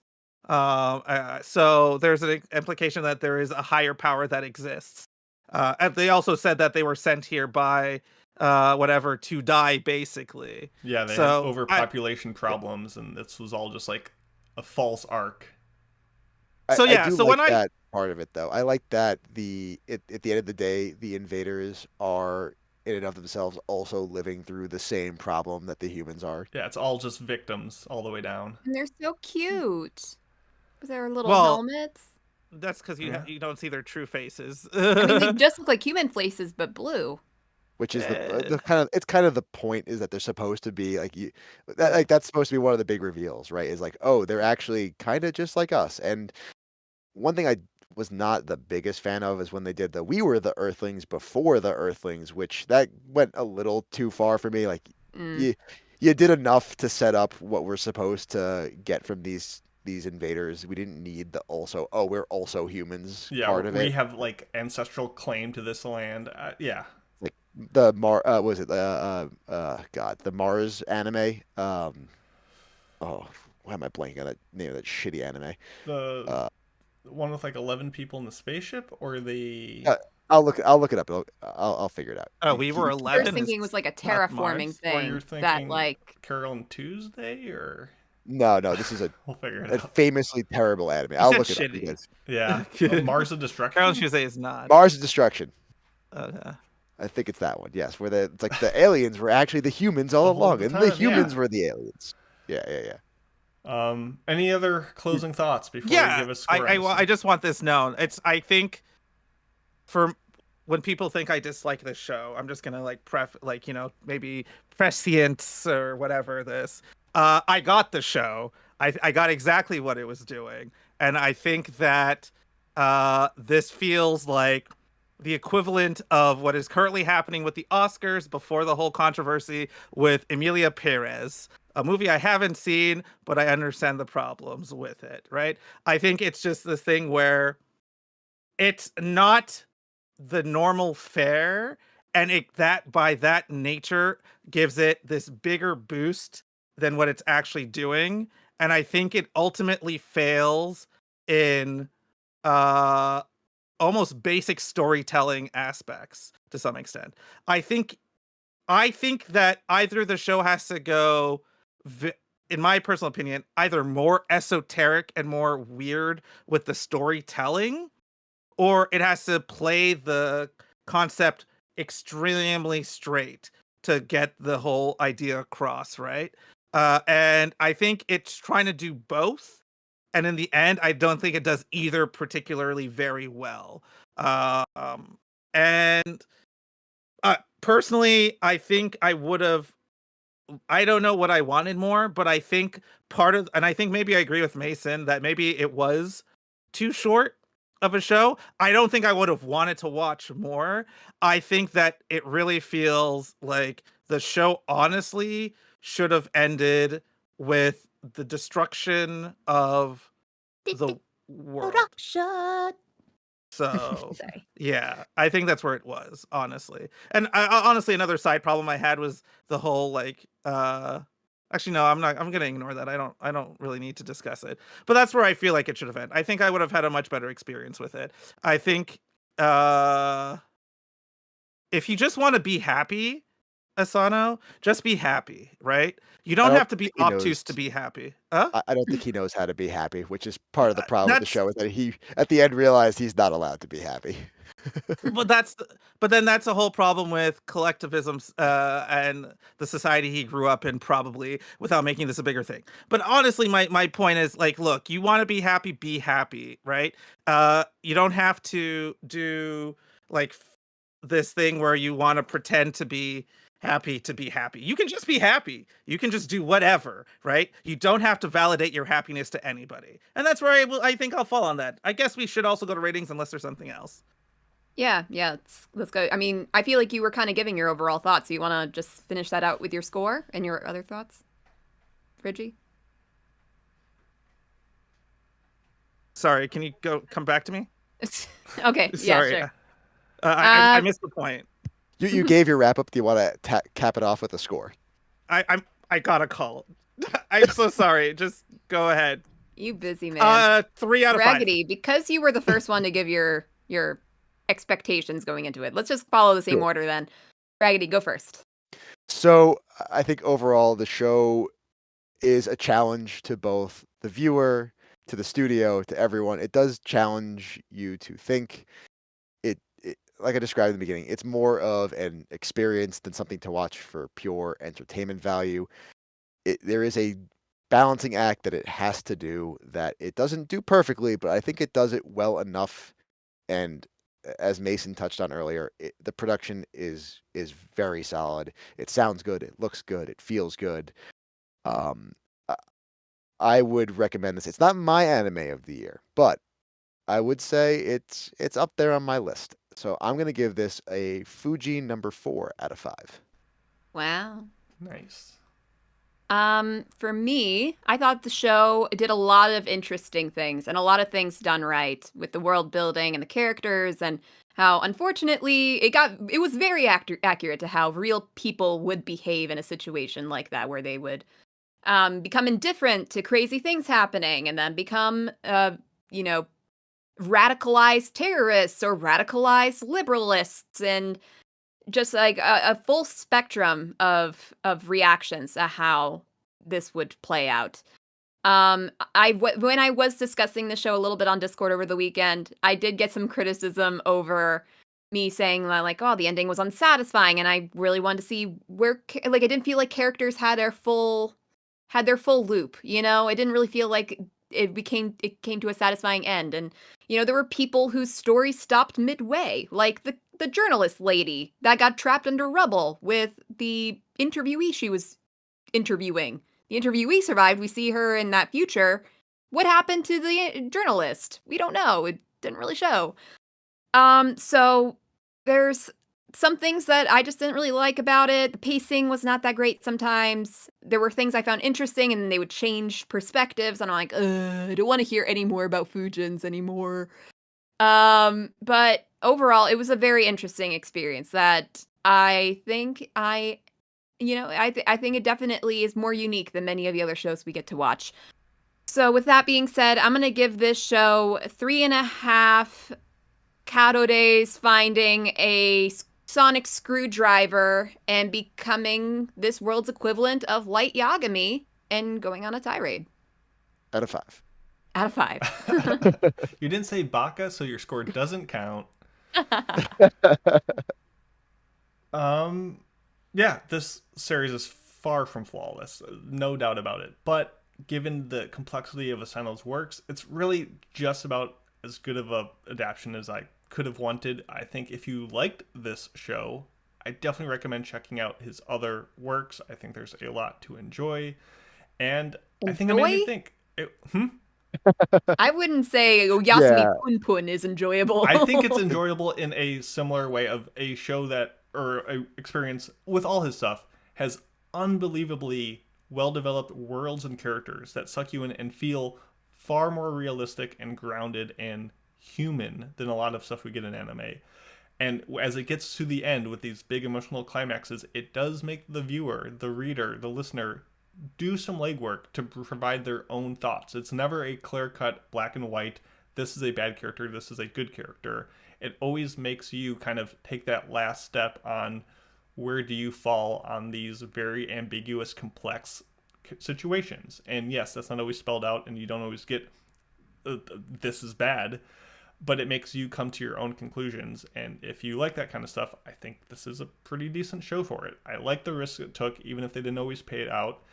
And it was a good time. I enjoyed pretty much it all the way through. I'm going to give it 4 days, day out of 5. And did you give it that just so you could remember the number of days? Yeah, is it? No, honestly, maybe episodes like 7 or 8 when like the rainfall of invaders like are falling around the plane that like just avoided getting blasted by stuff. I was like, this could be a 4.5 or a 5, but with the ending, with just general how things ended up, I couldn't give it the full nearly great perfect score, but it still really is an experience that is unique, and I think that deserves some acclaim. Any final thoughts before we actually take a break and stop this podcast? Still has to give his score. Richie still has to give his He gave it the 3. I gave it 3. But out of what? Yeah, 3 what's? But we need to know what they were. 3 what's out of 5. Okay, you did Fujins, you did problematic did anybody teacher do timelines? relationships. Did anybody do timelines? No, you got timelines. No. 3, sending your consciousness in some way, shape, or form to the past, but not knowing how much it is because the technology is not there yet. But we might make it better someday out of 5. Yeah, kind of hand-wavy, timey-wimey stuff. You might remember. Who knows? It's all luck of the draw. Anyway, everyone, thank you so much for listening to this podcast. I know we rambled quite a bit. I know it was quite a wild, diverse discussion. Hopefully, we inspired you to watch either this show or something else you might watch more. I don't know. Thank you again, Raggedy, for putting together a very fun trivia game. Thank you all for joining me. Thank you all, once again, going to AAAPodcast.com, doing the Oscars voting, doing the listener choice voting. Next week, we're doing a review of Dan Da Dan, a little show you might have heard of it. You want to do the rest of the rap? I'm not going to stop you. I could. I can't. Just do it as we like slowly fade out. Anyway, guys, once again, thank you so much for joining us. We have been the Anime Addicts Anonymous Podcast. We will see you next week. Be good. Bye. Bye. Bye. Bye.